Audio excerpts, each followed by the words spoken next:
Imagine the sound. A deep, guttural growl of a 12-cylinder engine, a rhythmic, heavy clatter of steel on earth that made the ground tremble. Then out of the morning mist, or the shattered tree line, it appears. A colossal, slab-sided beast of a machine, its long 88mm cannon seeming to scan the horizon with cold, mechanical menace. This was the Panzerkampfwagen 6, the Tiger. To the Allied soldiers who faced it, it was a near-mythical monster, an almost indestructible land battleship that bred a unique condition known as tigerphobia. But behind this iron legend of the battlefield lies another, more complex story. It is a story not of invincible strength, but of profound industrial weakness, a story of critical shortages, logistical nightmares, and desperate workarounds.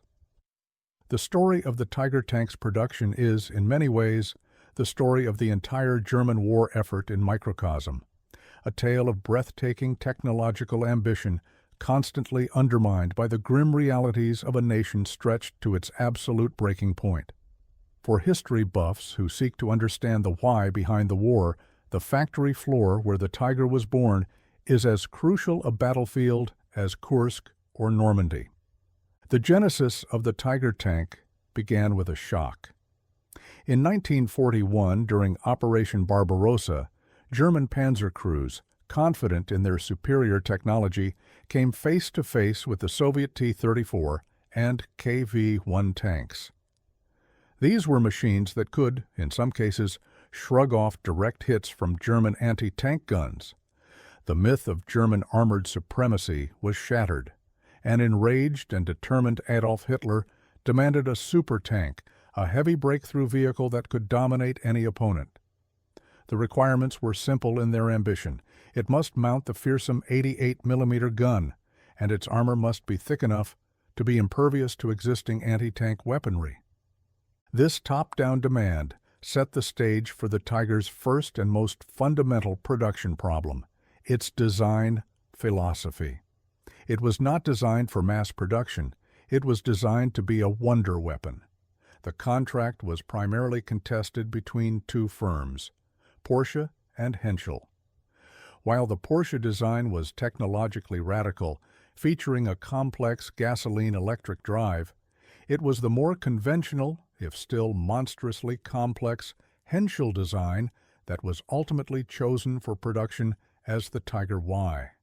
And it was on the Henschel factory floor in Kassel, Germany, that the true scale of the challenge became apparent. The Tiger was not a tank to be churned out on a simple assembly line like the American Sherman. It was a craftsman's piece, more hand-built than mass-produced. The construction required an estimated 300,000 man-hours per tank, double that of the already complex Panther, and nearly 10 times that of a T-34. The first major hurdle was raw materials. The Tiger's immense weight of 57 tons was a testament to the sheer quantity of high-quality steel required. The design called for thick, flat, interlocking plates of armor, which had to be welded with immense precision by highly skilled workers. Early in the war, this steel was of exceptional quality, enriched with crucial alloys like manganese, molybdenum, and tungsten, which gave the armor its incredible resilience. However, as the war dragged on, Germany's access to these vital alloying elements dwindled. Molybdenum, sourced from Norway, and tungsten, from Portugal and Spain, became increasingly scarce due to Allied naval blockades and diplomatic pressure. The German war economy was forced to find workarounds. They developed new steel formulations that omitted or reduced these key components. The result was a tangible drop in quality. Later production Tiger tanks had armor that was more brittle. While still immensely thick, this armor was prone to spalling, where an impact, even if it didn't penetrate, would cause sharp high-velocity fragments of steel to break off from the interior wall, ricocheting around the crew compartment with lethal effect. A shell that might have been harmlessly deflected by a 1942 Tiger could now crack the armor plate or kill the crew of a 1944 model. The legend of invincibility was, quite literally, cracking under pressure. This shortage extended beyond steel. The Tiger's complex interleaved Schachtelaufwerk roadwheel system used a significant amount of rubber for its rims, a resource Germany was desperately short of. Early models had rubber-rimmed wheels, but by 1944, a new design of all-steel, internally sprung road wheels was introduced to conserve this precious material. This workaround solved one problem but created another, making the already rough ride for the crew even more punishing. The next crisis was labor. Building a Tiger required a workforce of highly skilled machinists, welders, and engineers. These were the very men being conscripted into the Wehrmacht. As the war drained Germany's manpower, the factory floors were increasingly populated by less skilled German workers, and in a dark chapter of this story, vast numbers of forced laborers and concentration camp prisoners. While these workers kept the production lines moving, the reliance on an unwilling, starving, and often sabotaging workforce inevitably had a negative impact on the quality and consistency of the finished product. A poorly executed weld seam or a misaligned component could doom a multi-million Reichsmark machine before it ever saw battle.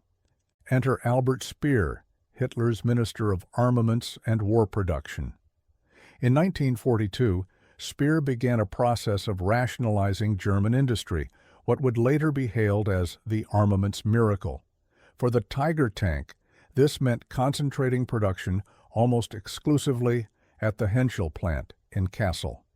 Speer streamlined processes, prioritized resources, and improved efficiency. Under his direction, Tiger airfield production did indeed climb from an initial trickle to a peak of around 104 tanks in a single month, April 1944. But Speer's miracle had its limits. Even at its absolute peak, this output was a drop in the ocean compared to the Allied industrial torrent. In the time it took Germany to build one Tiger, the United States was producing over a dozen Sherman tanks, and the Soviet Union an equal number of T-34s. The total production run for the Tiger there was a mere 1,347 units. The Allies built nearly 50,000 Shermans and over 60,000 T-34s. The numbers alone tell a story of strategic doom. The Tiger was a tactical predator, but it was being hunted by entire ecosystems of enemy armor. And then the sky fell in. The Allies, fully aware of the threat posed by German heavy tanks, made their production facilities a top priority for strategic bombing. The Henschel plant in Kassel was hit repeatedly. The Maybach factory in Friedrichshafen, which built the Tiger's powerful but temperamental HL-230 engine, was systematically pulverized. The Kugelfischer ball-bearing plants at Schweinfurt, a critical component for every moving part in a tank, were famously and repeatedly targeted. These bombing raids had a devastating effect that went beyond the destruction of buildings. They shattered supply chains. A raid on one factory could halt the entire Tiger production line for weeks as Henschel waited for a critical component like gearboxes or gun sights. The Germans deployed remarkable workarounds, dispersing production into smaller, hidden facilities, even underground, and becoming masters of rapid repair and salvage. But this constant state of crisis management was the antithesis of efficient production. It introduced delays, inconsistencies, and a perpetual sense of frantic improvisation. Even if a brand-new Tiger tank managed to survive the material shortages, labor issues, and Allied bombs to roll off the assembly line, its problems were far from over. It now faced a logistical albatross of its own making.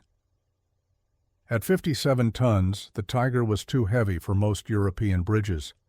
It was too wide for many tunnels and couldn't be transported on standard railway flat cars without fitting special, narrow transport tracks, a laborious process that had to be done every time the tank was moved by rail.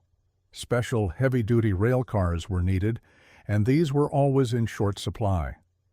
Its voracious Maybach engine consumed fuel at an astonishing rate, over a gallon per mile in rough terrain.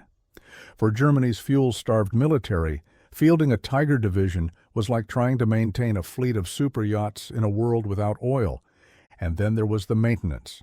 That complex, interleaved road wheel system, designed to distribute the tank's immense weight, was an absolute nightmare for field mechanics.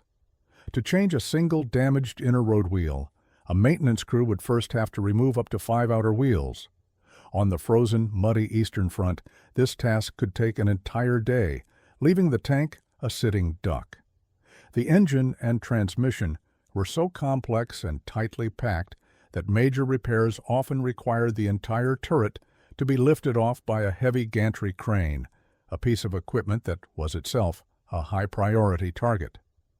The result was that many Tigers were lost not to enemy fire, but to mechanical failure. A broken transmission or a thrown track in a combat zone was often a death sentence. With spare parts being as rare as the tanks themselves, crews were frequently forced to abandon and scuttle their otherwise intact vehicles. German reports are filled with instances of Tigers being blown up by their own crews to prevent them from falling into enemy hands after a simple mechanical breakdown. In conclusion, the Tiger tank stands as a monumental paradox. On the battlefield, it was a weapon of terrifying power, a masterpiece of engineering that rightly earned the respect and fear of its enemies. Its potent 88mm gun and thick armor created a legend that endures to this day. But the story of its production reveals the fatal flaws at the heart of the German war machine. The obsession with over-engineered perfect weapons over mass-producible, good-enough ones. The critical and ever-worsening shortages of materials and skilled labor, the relentless pressure of Allied bombing, and a logistical chain that simply could not support the very monsters it was tasked with feeding. The Tiger tank was a brilliant solution to a tactical problem, but it was a strategic catastrophe.